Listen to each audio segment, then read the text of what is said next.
Pambansang Cole Okoy at Marites Mondina, kumpirmadong hiwalay na, matapos ang 20 taong pagsasama. Martes, August 30, 2022 at 11:36 p.m., inamin ni Joel Mondina o mas kilala bilang Pambansang Cole Okoy sa pamamagitan ng isang video ang tungkol sa paghihiwalay nila ng kanyang misis na si Marites Mondina. Aniya, ayaw pa sana niya magsalita, dahil may proseso silang ginagawa, ngunit marami umano ang nagtatanong kung bakit hindi nakasama si Marites sa mga video na binahagi ni Joel. Inamin niya din na mayroon siyang bagong karelasyon sa kasalukuyan at masaya umano sila. Nilinaw din niyang maayos ang kalagayan ng kanilang mga anak at hindi umano siya pabayang ama. Gayunpaman, aniya ay may mga pangyayari sa likod ng kamera, na lingid sa kaalaman ng publiko, na sa tingin niya ay karapatan naman nilang panatilihing pribado.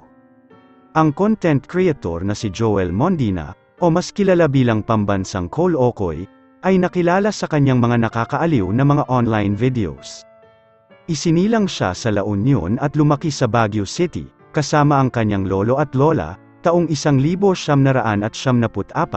nang lumipat siya sa US para makasama ang kanyang mga magulang na OFW.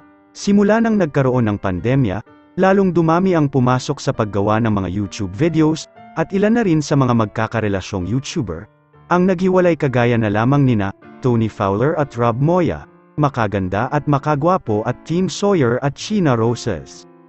Para naman sa ganitong mga content, marapat lamang po na mag-subscribe sa ating channel. Maraming salamat po.